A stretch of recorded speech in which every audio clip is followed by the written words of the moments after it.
কিছুদিন আগেও এই সেতু দিয়ে ছোট ছোট শিশুরা ছুটে যেত বিদ্যালয়ে লেখাপড়ার উদ্দেশ্যে। মুসল্লিরা মসজিদে যেত নামাজ আদায় করতে। রিকশা ভ্যানে করে সহজেই পর্যটকরা ঘুরতে যেতে পারত কুয়াকাটায়।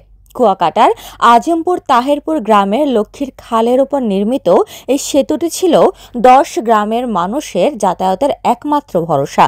সম্প্রতি সেতুটি ভেঙে পড়ায় ভোগান্তিতে পড়েছেন হাজারো মানুষ।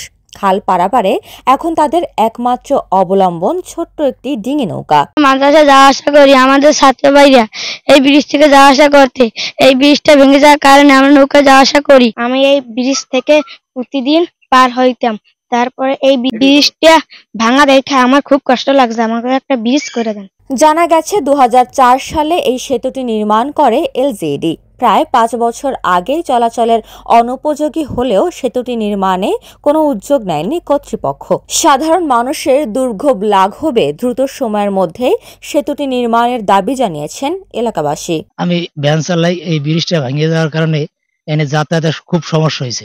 এরপর এখান থেকে এই বিভিন্ন এলাকার পর্যটক নিয়ে কুয়াকাটা যাইতাম, আসতে আইতাম, কিন্তু কোনো কায়দায় এনার যাওয়ার আসা কোনো লাইন নেই। আজিমপুর এবং তাহেরপুর সংলগ্ন মিলাইয়া এই ব্রিজ নিয়ে অনেক দিন পর্যন্ত দুর্বল অবস্থায় আছে। হঠাৎ এই 5-6 দিন আগে ফজরের নামাজের পরপরই এই ব্রিজটা অতর্কিতভাবে ভাঙ্গা পড়ে যায়।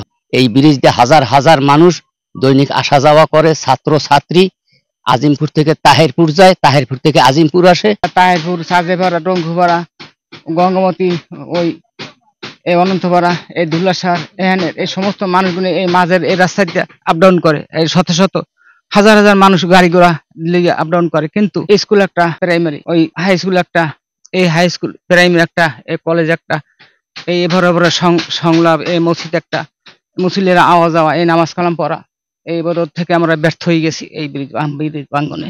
কলাপাড়া উপজেলা এলজিইডির প্রকৌশলী বলেন, ইতিমধ্যেই নতুন সেতু তৈরির জন্য আবেদন করা হয়েছে। আশা করছি দ্রুত সময়ের মধ্যেই কাজ শুরু করতে পারবো। আমরা ঊর্ধ্বতন কর্তৃপক্ষকে বিষয়টা অবগত করেছি এবং ওই ব্রিজটা সহ আরো কয়েকটা ঝুঁকিপূর্ণ ব্রিজ যেগুলো আছে কলাপাড়ায় একটা লিস্ট তৈরি করে গতকালকে আমি পাঠিয়ে দিয়েছি পটুয়াখালীতে, এবং সেখান থেকে পরবর্তীতে সদর দপ্তরে গিয়ে আশা করছি যে নতুন ব্রিজের ব্যবস্থা স্যাররা করবেন, আশা করছি। এদিকে গ্রামের মানুষের চলাফেরা স্বাভাবিক রাখতে দ্রুত কাঠের সেতু নির্মাণ করার নির্দেশ দেওয়া হয়েছে বলে জানিয়েছেন উপজেলা নির্বাহী কর্মকর্তা। আমরা আজকে উপজেলা পরিষদ মাসিক সভায় এই বিষয়টি নিয়ে বিস্তারিত আলোচনা করেছি। সাময়িকভাবে আমাদের শিক্ষার্থী এবং নাগরিকদের চলাচলের জন্য আমরা লতাচক ইউনিয়নের যে চেয়ারম্যান রয়েছেন ভারপ্রাপ্ত, তাকে দায়িত্ব দিয়েছি। তিনি ওটি সংস্কার অথবা কাঠ ব্যবহার করে যেভাবেই হোক সাময়িক এটি সংস্কারের ব্যবস্থা নেবে চলাচল উপযোগী করার জন্য। এবং একই সাথে এলজিডিকে অনুরোধ করা হয়েছে ওখানে আরেকটি বড় ব্রিজ পুনঃস্থাপনের জন্য বরাদ্দ প্রাপ্তি সাপেক্ষে। এলজিডিও সে লক্ষ্যে কাজ করে যাচ্ছে। অতি দ্রুত সেতু নির্মাণ না হলে শিক্ষার্থীদের যাতায়াত, কৃষি উৎপাদন ও সাধারণ জনজীবন ও পর্যটন স্পট মিষ্টিপাড়া মারাত্মকভাবে ব্যাহত হবে বলে মনে করেন স্থানীয়রা। উপমা রায়, সোনালী নিউজ।